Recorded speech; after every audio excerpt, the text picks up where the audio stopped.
Apa kabar pemirsa Badar TV? Assalamualaikum warahmatullahi wabarakatuh. Kembali saya Dita Ruspendi hadir menyapa Anda because it's time to talk.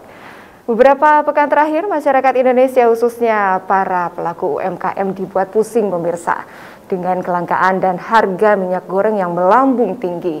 Ironisnya belum usai polemik minyak goreng, harga kacang kedelai yang merupakan bahan dasar tahu serta tempe juga ikut mengalami kenaikan. Bahkan kenaikan harga kacang kedelai ini membuat sejumlah produsen tahu dan tempe melakukan mogok produksi. Sejumlah langkah pun telah dilakukan pemerintah untuk mengatasi hal ini, dan namun mengapa polemik kenaikan harga minyak goreng juga kedelai masih terjadi? Kali ini kami akan membahasnya bersama dua narasumber, yakni ada Pak Eko Listianto, pengamat politik dari Indef, dan juga Ibu Diana Dewi selaku Ketua Kadin DKI Jakarta. Kita sapa satu persatu. Narasumber kita sudah terhubung melalui sambungan virtual. Assalamualaikum Pak Eko. Apa kabar Pak Eko?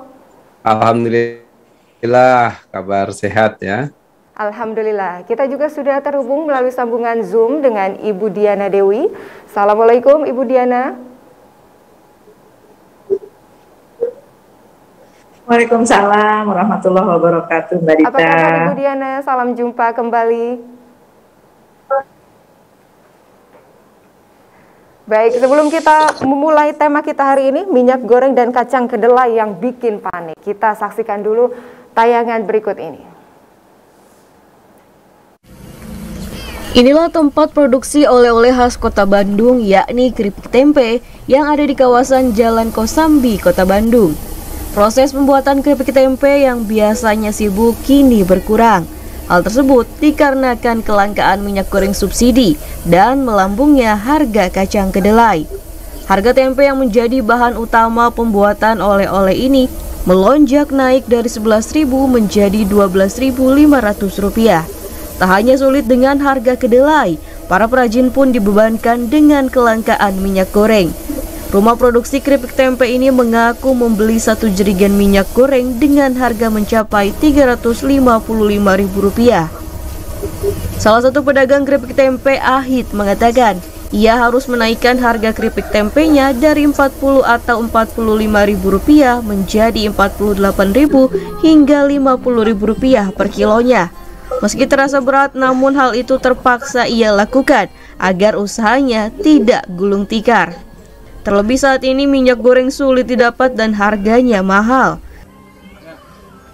Untuk kebutuhan tempe sehari emang berapa sih Pak? Kalau tempe sehari kalau banyak paling 200 biji. 200 biji. Terus gede gitu. Untuk berapa kilo menghasilkan Pak? Untuk menghasilkan sampai ya sekitar 2 kintal setengah, 2 kintal. Kurang lebih 2 kintal. Juga ikut naik mungkin. Kalau tempe mah udah ada 2 kali demo. Tempe mah kalau minyak goreng itu baru bulan-bulan ini kekurangan minyak tempe semua itu. Jadi baru pertama misalkan saya ngambil 10 blek, 10 kompan, 10 jerigen, dikarenakan paling jatah paling 5 kompan, 6 kompan gitu. Dikarenakan kan nggak tahu apa tuh. Sampai sekarang susah cari minyak sekarang gitu. Berarti double ya Pak ya? Minyak sama tempe itu ya bersama-sama gitu naiknya gitu, kekurangannya gitu. Nah, harapan Bapak sendiri mungkin sebagai pengrajin goreng tempe seperti apa sih Pak? Mungkin dengan kondisi kayak gini Pak? Ya kalau misalkan tempe ada minyak mah harus memaksakan aja, paling harga tempe itu ditaikkan gitu. Jika kondisi ini terus berlanjut, maka banyak pedagang kecil terancam gulung tikar. Mereka berharap pemerintah dapat segera menstabilkan harga minyak goreng dan kedelai agar roda perekonomian kembali normal. Tim redaksi Badar TV. Baik, kita ke Ibu Diana terlebih dahulu. Ibu Diana sebagai Kadin DKI Jakarta ya tentu paham bagaimana keadaan para UMKM di tengah polemik ini. Seperti apa beban yang sedang mereka rasakan saat ini, Bu Diana?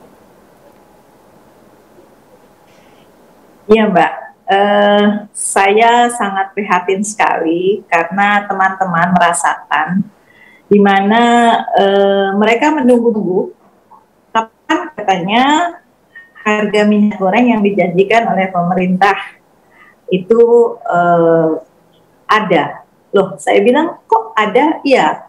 Jadi yang lalu karena harga belinya tinggi, mereka kembalikan kepada produsennya atau suppliernya.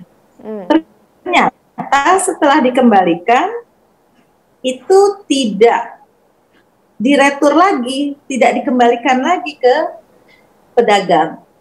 Nah, hal ini yang mereka ingin sekali kejelasan seperti apa, karena apa yang kita ketahui sekarang di pasaran tidak semuanya merata, harga jualnya bisa di 14.000. Itu yang terjadi, dan tentunya berpengaruh sekali kepada teman-teman UMKM yang sangat berhubungan dengan kebutuhan akan minyak goreng. Jadi teriaknya bukan hanya di pedagang, tetapi juga pengguna yang khususnya banyak sekali para UMKM yang membutuhkan minyak goreng. Itu yang terjadi, Mbak. Apa yang Anda lihat, Pak Eko? Kita beralih ke Pak Eko terlebih dahulu ya, Bu Diana. Pak Eko, apa yang Anda lihat sebagai pengamat ekonomi? Dari mana awal mula polemik ini terjadi? Ya, yang pertama terkait dengan ini ya, minyak goreng. Ya, ini kan sebetulnya keseluruhannya ini karena komoditas ini, harga komoditas ini memang harganya lagi meningkat begitu di level global. Jadi ada pemulihan ekonomi karena pandemi ya sudah relatif teratasi ya, lebih landai begitu di level global dan juga di Indonesia begitu sebelum Omikron ini. Kemudian itu meminta peningkatan permintaan begitu, Mbak Dita ya, dan sabar tentu saja adalah CPO begitu. Nah, ketika harganya itu naik ya di dalam negeri sendiri akhirnya DMO itu adalah domestic market obligation, jadi ada sekian persen begitu, sekitar 30% memang harus untuk dalam negeri begitu, tetapi dalam pelaksanaannya kan juga kemudian ditemukan kasus-kasus di mana ada yang tidak comply ya, perusahaan-perusahaan yang ekspor ada comply, ada yang tidak comply.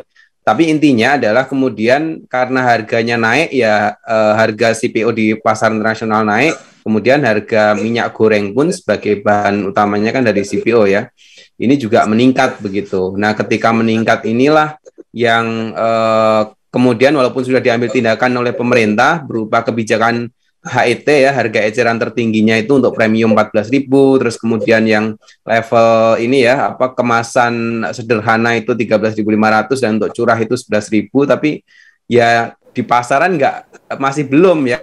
Kalau saya lihat kemarin saja itu harga rata-ratanya masih antara 17.000 sampai 19.000 begitu. Jadi masih jauh dari HET yang ditetapkan begitu. Nah, ini pada kasus minyak goreng ya, padahal kita adalah produsen CPO terbesar di dunia ya, Indonesia itu gitu. Nah, agak sedikit berbeda dengan kedelai ya. Kedelai ini untuk tempe memang juga sama, komoditas globalnya juga mengalami peningkatan, tetapi memang kebutuhan impor kita itu ya bahkan mungkin 90% ya itu memang harus dari impor kedelai itu begitu, sehingga ketika harga internasionalnya naik langsung terdampak kepada tadi ya para pengrajin UMKM seperti disebut Bu Diana tadi begitu.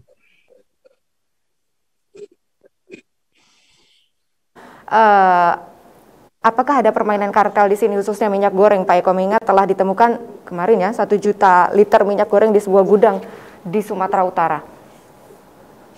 Iya, ini yang sedang diselidiki oleh KPPU ya. Saya rasa tentu pada situasi sekarang di mana kemudian ada berbagai macam ya tadi temuan-temuan ya, mungkin dari Satgas Pangan atau dari kepolisian ataupun juga dari KPPU, memang harus ada upaya-upaya untuk bisa mencegah ini keparahan dari situasi ini begitu. Nah, salah satunya ya dengan sidak, dengan upaya untuk melihat ya apakah di level hulu produksinya berapa untuk minyak goreng ini dan sudah terdistribusi ke hilir berapa begitu. Kalau data itu klop, nanti akan terlihat apakah memang fenomenanya itu ada penimbunan atau sebetulnya yang terjadi adalah ketika mereka berproduksi itu harga apa istilahnya harga produksinya itu sudah di atas dari HET begitu. Karena tadinya kan mengikuti harga minyak internasional gitu ya, minyak sawit internasional begitu. Kalau itu yang terjadi ya ketika mereka jual dengan 14.000 tentu akan rugi. Tapi sebetulnya mekanisme itu sudah ditalangi ya dengan kebijakan dari Kementerian Perdagangan ya, ada anggaran sekitar 7 triliun untuk disiapkan begitu oleh BPDPKS untuk mengatasi situasi ini. Jadi nanti ya selisihnya itu akan dibayar oleh pemerintah begitu. Kalau memang itu yang case-nya, tapi berbeda dalam beberapa temuan kan. Kalau saya mengikuti dari berita-berita itu ya ada yang memang kemudian menimbun begitu ya, ada case tertentu yang memang dia mencari sampai kemana-mana terus kemudian ditimbun untuk kemudian dijual di tempat lain dengan harga yang lebih tinggi. Nah ini yang perlu penindakan. Tapi pada case-case di mana memang atau mungkin distributor kecil gitu ya yang memang belinya sudah di atas harga 14.000 atau HET ya ketika dia jual tentu harus mendapatkan untung begitu. Ini harus dibedakan ya nanti dalam pelaksanaannya tentu harus dibedakan. Tapi kalau informasi terbarunya adalah ya kemarin sebetulnya dari sisi hulu, dari sisi produsen itu pemerintah menyatakan bahwa produksinya sudah dinaikkan 2 kali lipat begitu. Tetapi mungkin persoalannya adalah kecepatan dari distribusi itu yang jadi persoalan begitu karena luasnya wilayah Indonesia ya. Begitu Mbak Dita ya. Kita ke Bu Diana lagi ya. Saya ingin tahu bagaimana keadaan UMKM saat ini. Apakah ada yang sampai gulung tikar, Bu Diana?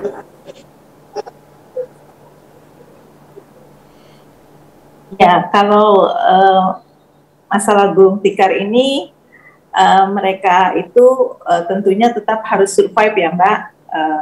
Cuma yang saya tidak kuat itu adalah teriakannya justru dari mikro gitu loh Mbak.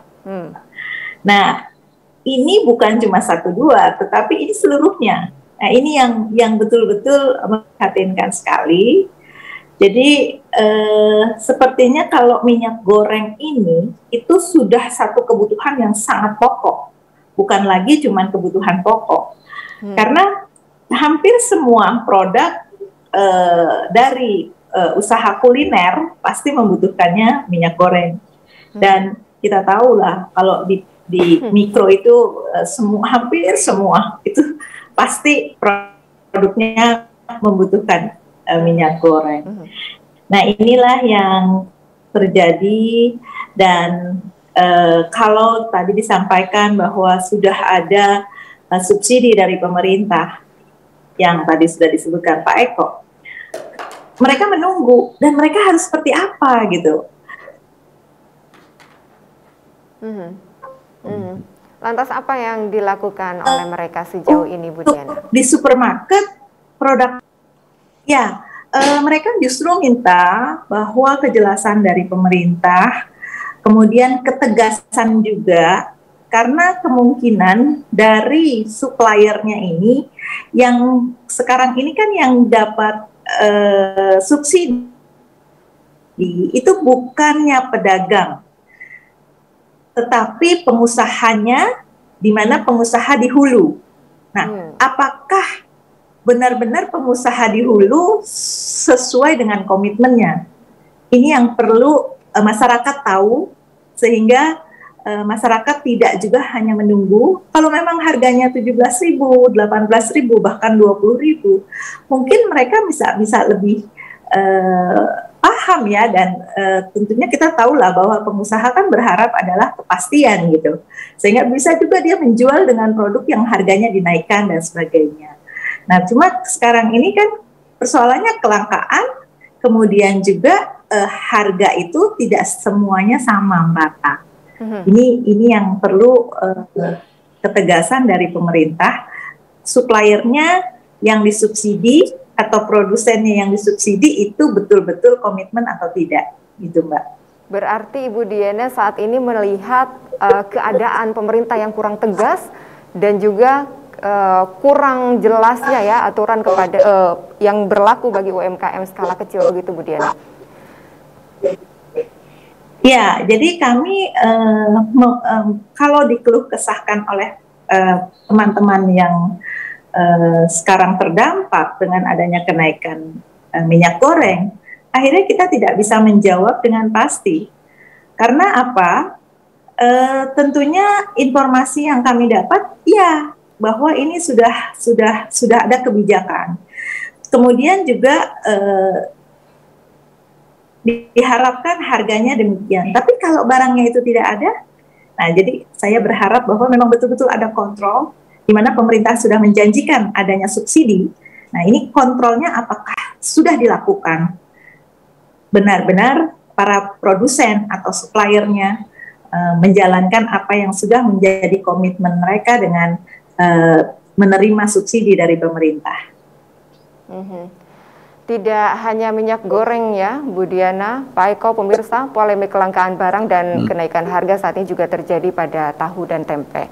Bahan dasar pangan bagi rakyat Indonesia, kita menyebutnya seperti itu. Reformasi peternakan babi di Cina menjadi salah satu penyebab tingginya harga kedelai ini. Indonesia yang bergantung nyaris 100% pada pasokan kedelai impor tentu saja terkena imbasnya langsung. Seperti tadi Pak Eko sudah mengatakannya. Lantas langkah antisipatif apa yang bisa kita lakukan? Kita akan membahasnya usai jeda berikut pemirsa. Tetaplah bersama kami di Time to Talk.